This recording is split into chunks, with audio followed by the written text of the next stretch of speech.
அந்த எக்ஸிக்யூட்டிவ் கிட்ட ஃபோனை போட்டு எப்போ அந்த சீட்டிங் செக்ஷன் என்னப்பான்னு கேட்டால் கூட அந்த எக்ஸிக்யூட்டிவ் தெரியாது. 318 அவருக்கு சொல்ல தெரியாது. பிரீச் ஆஃப் கான்ட்ராக்ட்ல மேலே வழக்கு பண்ண முடியுமோ இல்லை ஆர்பிட்ரேஷனில் வழக்கு பதிவு பண்ணி பணத்தை ரெக்கவர் பண்ணிக்கிற முடியுமா? சரி, ஆர்பிட்ரேஷன் கூட விடுங்களேன், அதை கூட வந்துட்டு நிறைய பேர் கண்டெஸ்ட் பண்ணுறாங்க. சில பேர் வந்து நார்த் இந்தியனை வச்சு வந்து ஏமாத்துற விஷயங்களை வந்து சில பேர் பண்ணுறாங்க.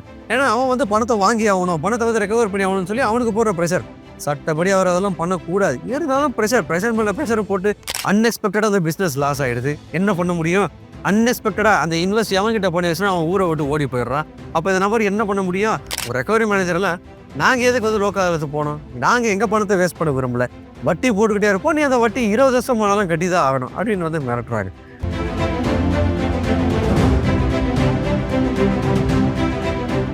வணக்கம் நண்பர்களே, நான் உங்கள் அட்வொகேட் பரத் கௌரிசேகர் பேசுகிறேன். எல்லாரும் நல்லா இருப்பீங்க நான் நம்புகிறேன். நண்பர்களே, உன் மேலே வந்து நாளைக்கு நான் எஃப்ஐஆர் போட்டுருவேன், நீ வந்து இன்னைக்கு ஈவினிங்குள்ளே பணத்தை கட்டு அப்படின்னு சொல்லி மிரட்டுறாங்க சார். போலீஸ் ஸ்டேஷன்லேருந்தே ஃபோன் வருது சார், சப் இன்ஸ்பெக்டர் கிட்டே இருந்து இல்லைன்னா ரைட்டர் கிட்டே இருந்து ஃபோனு, சார் ஏமா ஒழுங்காக பணம் கட்டலைன்னா அவங்க கம்ப்ளைண்ட் வந்து நான் எடுக்க வேண்டியிருக்கும் அப்படின்னு சொல்லி த்ரெட் பண்ணுறாங்க. என்ன பண்ணணும்னு புரியல சார் அப்படின்ட்டு. எப்படி நண்பர்களே, நம்ம வந்து உண்மையிலேயே கடன் வாங்கியிருக்கோம், நம்ம வந்து கடன் வாங்கலைன்றதை நம்ம சொல்ல கிடையாது. ஒரு நபர் கடன் வாங்கியிருக்கா, நிலைமை சரியில்லை, சுச்சுவேஷன் சரியில்லை, அவ்வளோதான். நான் மறுபடியும் சொல்கிறேன், இந்த வீடியோ பதிவு ஏமாத்திட்டு போகிறவங்களுக்கு கிடையாது. தயவு செஞ்சு ஸ்கிப் பண்ணிட்டு போயிடுங்க. இந்த சேனலை சப்ஸ்கிரைப் பண்ணாதீங்க.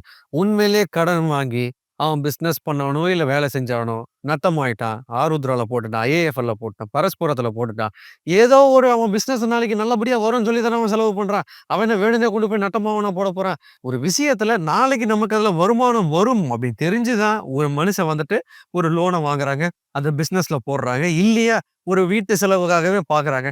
அன்எக்ஸ்பெக்டடாக அந்த பிஸ்னஸ் லாஸ் ஆகிடுது. என்ன பண்ண முடியும்? அன்எக்ஸ்பெக்டடாக அந்த இன்வெஸ்ட் எவன்கிட்ட பண்ணி வச்சுன்னா அவன் ஊரை விட்டு ஓடி போயிடுறான். அப்போ இந்த நபர் என்ன பண்ண முடியும்? அன்எக்ஸ்பெக்டடாக லே ஆஃப் நடக்குது. யூஎஸ்ல மார்க்கெட் டல்லு. இப்போ ஐடி இருக்கவன் வேலை செய்கிறவனுக்கு பாதி பேருக்கு இப்போ வேலை கிடையாது. இப்போ 50% சேலரிக்கு மாத்துறாங்கன்னு சொல்லிட்டு எல்லா கிளைண்ட்டும் வந்து பேசிக்கிட்டு இருக்காங்க. என்ன பண்ண முடியும் நண்பர்களே சொல்லுங்க? இப்படிப்பட்ட சுச்சுவேஷன்ல இருக்க நீங்க யார் தெரியுமா? ஃப்ராடு, சீட்டிங், ஃபோர்ஜரி, பப்ளிக் பணத்தை ஏமாத்திட்டு போன நபர்கள் நீங்கெல்லாம். இப்படியெல்லாம் சொல்ல முடியுமா? இப்படிலாம் சொல்றாங்களே. யாரு? கலெக்ஷன் ஏஜென்ட் தான் வந்து மிரட்டுறாங்க. என்ன பண்றது? கலெக்ஷன் ஏஜென்ட்ஸ்க்கும் ஒரு ரெகுலேஷன்ஸ் இருக்கு. வரீங்க, பணம் வாங்க வரீங்க, தாராளமா பணம் வாங்க, கேளுங்க. பணம் கட்ட முடியலையா அது உங்க மேனேஜர் கிட்ட அப்டேட் பண்ணுங்க, உண்மையை சொல்லுங்க. அதே டைம்ல ஒன் டைம் செட்டில்மெண்ட் ஆஃபர் பண்ணுங்க, இல்ல ரீஸ்ட்ரக்சர் கொடுங்க, இல்ல ரீடென்யூர் கொடுங்க. அப்ப அந்த நபருக்கு வந்துட்டு நாம ஹெல்ப் பண்ணணும்னு வச்சுக்கோங்க. உண்மையிலேயே கட்டணும்ன்றது வந்து ஆப்வியஸா வந்து நேரில் வந்து கட்டிடுவோம். கட்டவே மாட்டேன்னு சொல்றவங்களுக்கு நான் சப்போர்ட் பண்ணலைங்க.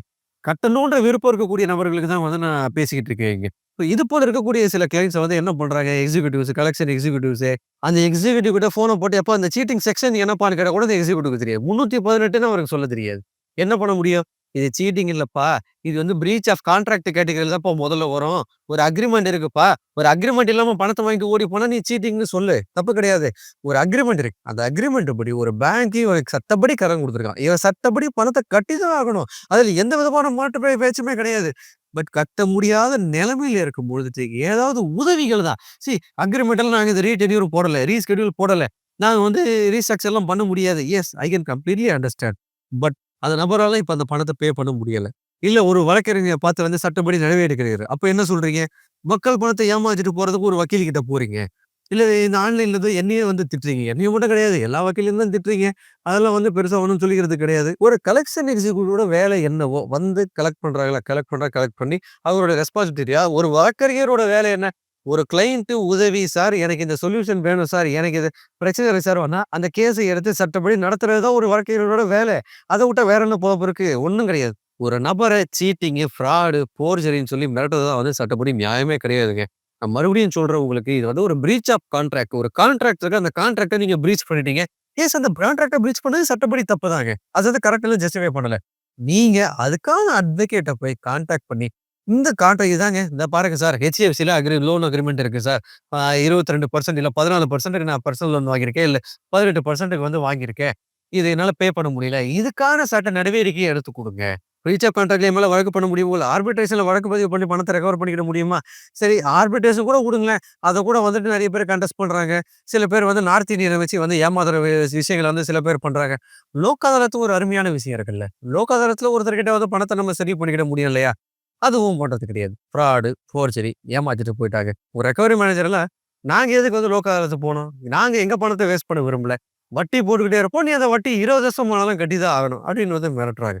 நண்பர்களே, இது வந்து முடியாத ஒரு டிஸ்பியூட்டா போய்க்கிட்டே இருக்கும் நண்பர்களே. நான் வந்து இது வந்து கலெக்டர் ஏத்துக்குன்னு சொல்லல. நம்மளோட சப்ஸ்கிரைபர்ஸ்க்கு தானே சொல்றேன். நம்மளோட பார்வையாளருக்கு தானே சொல்றேன் நானு.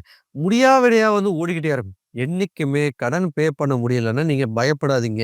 பாயிண்ட் நம்பர் 1 பயப்படாதீங்க. பாயிண்ட் நம்பர் 2 கடன் வாங்கி கடன பே பண்ணாதீங்க. பாயிண்ட் நம்பர் 2 ரொம்ப முக்கியமான விஷயம். கடன் வாங்கி இந்த கடன பே பண்றேன். Sir HDFC axis, ICICI 3 bank இருக்கு. அவன் அடைக்கிறதுக்காக டாடா கேபிட்டல்ல லோன போட்டு குடுத்தேன் சார்ன்னு இங்க வந்து வாங்கி அடைக்கிறது. அதெல்லாம் மிகப்பெரிய தப்பு.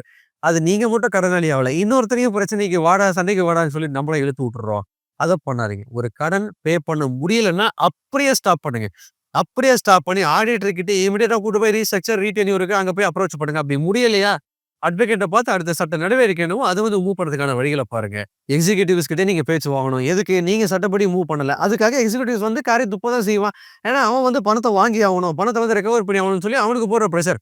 சட்டப்படி அவர் அதெல்லாம் பண்ணக்கூடாது. இருந்தாலும் பிரஷர் மேல பிரஷர போட்டு என்னதான் நம்ம சீஃப் மினிஸ்டர் வந்துட்டு தமிழ்நாடு மாநில நீங்க என்டிட்டீஸ வந்து எப்படி நீங்க வந்து ஸ்ட்ரிக்ட்டா மெயின்டெயின் பண்ணணும். இல்லன்னா உன் மேல எஃப்ஐஆர் வழக்கு பதிவு பண்ணுவேன்றத வந்திருந்தாலும், அது வந்த ஒரு 6 மாசம், 4 மாசத்துக்கு கரெக்ட்டா இவனுங்க ஃபாலோ பண்ணானுங்க.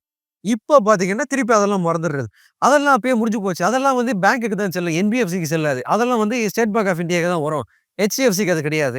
ஆதித்ய பிர்லாக்கு அது கிடையாதுன்னு சொல்லி அவங்களே பேசுறானுங்க. இதெல்லாம் வந்து நம்ம சொல்லிக் குடுக்குறதுக்காக நம்ம கிடையாது நண்பர்களே. நம்மளோட வேலை என்னவோ அந்த வேலைய பார்த்து நம்ம மக்களுக்கு வந்து எஜுகேட் பண்ணணும். நம்ம மக்கள வந்து ஒரு பிரச்சனையிலருந்து நம்ம வந்து காப்பாத்தணும். நம்ம வேலைய பார்த்துட்டு போய்க்கிட்டே இருந்தணும்னு தான் நம்மளோட நோக்கமா இருக்கணும்.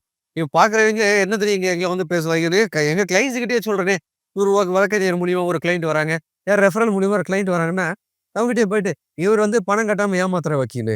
இவரு வந்துட்டு ஊர வந்து ஏமாத்தி வந்து இது பண்ணிடுவாரு. என்ன மட்டும் கிடையாது. எங்கள போல யாரெல்லாம் இந்த பேங்க் சம்பந்தப்பட்ட விஷயத்துல மக்களுக்கு வந்து சப்போர்ட் பண்ணி பேசுற விஷயங்களா இருக்கட்டும், இல்ல கோர்ட்ல வந்து வழக்கு தாக்கல் பண்ணி மறுபடியும் சொல்லல. கோர்ட்ல வழக்கு தாக்கல் பண்றக்கூடிய வக்கீல்கள தான் நானும் சொல்றேன்.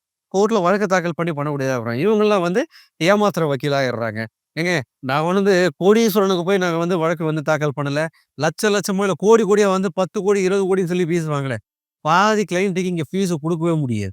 பாதி பேரால ஃபீஸ் கொஞ்சம் தான் குடுக்க முடியும். இது இந்த வங்கியில வாங்கி கஷ்டப்படக்கூடிய ஒரு சில நபர்கள பொறுத்தவரைக்கும், யார வந்து கோடிக்கணக்குல வாங்கிலாம் எந்த வகையில வந்து செட்டில் ஆகப்போறதே கிடையாது. ஏன்னா ஒருத்தரால ஃபீஸ் பே பண்ண முடியும். ஒருத்தரால ஃபீஸ் பே பண்ண முடியாது. ஒருத்தரால கொஞ்சம் கொஞ்சம் தான் குடுக்க முடியும். ஒருத்தரால வந்து பணமே குடுக்க முடியல சார்ன்னு வந்து நிப்பாரு. அப்ப என்ன பண்ண முடியும்? அப்படியே விட்டுறலாமா?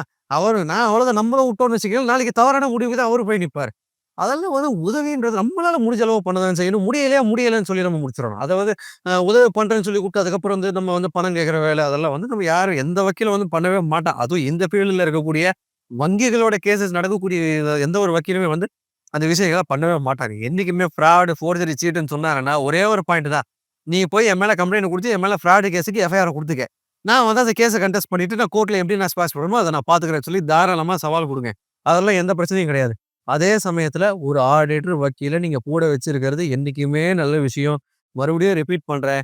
நெறைய பேர் வந்துட்டு எக்ஸ்ட்ரீம் போனதுக்கு அப்புறமா வக்கீல பார்த்துக்கலாம். எக்ஸ்ட்ரீம் போனதுக்கு அப்புறம் ஒரு ஆடிட்டர் கிட்ட கேட்கலாம் அப்படின்னு போறீங்க. நாளைக்கு என்ன ஆகுது? அது உங்க தலையில தான் பெரிய ப்ராப்ளமா வந்து விடியுது. ஒரு கான்ட்ராக்ட்ங்க அத எஸ் நாங்க பிரீச் பண்ணிட்டோம் தப்புதாங்க. இந்தியன் கான்ட்ராக்ட்ட செக்ஷன் 37ல நீங்க இம்ப்ளிமெண்ட் பண்ணுங்க. அத யாருமே வேண்டாம்னு சொல்ல கிடையாது. நம்ம அதுக்கான அப்ராப்ரியேட் ஸ்டெப்ஸ் எடுக்கணும். எடுக்காம இருந்தா மட்டும் தான் நண்பர்களே, நீங்க வந்து வங்கிய ஏமாத்திட்டு போறீங்கன்றதுக்கான ஒரு எல்லா விதமான சார்ஜஸ வந்து உங்க மேல ஃப்ரேம் பண்ண வேண்டிய வரும். மறுபடியும் சொல்றேன். நீங்க கடன் வாங்கிட்டீங்க. கடன் நம்ம வந்து உண்மையிலேயே வந்து நம்ம சந்தர்ப்ப சூழ்நிலை பே பண்ண முடியாத ஒரு சிச்சுவேஷன்ல இருப்போம். வங்கிய பொறுத்தவரைக்கும் அதெல்லாம் முக்கியமா? கிடையாது.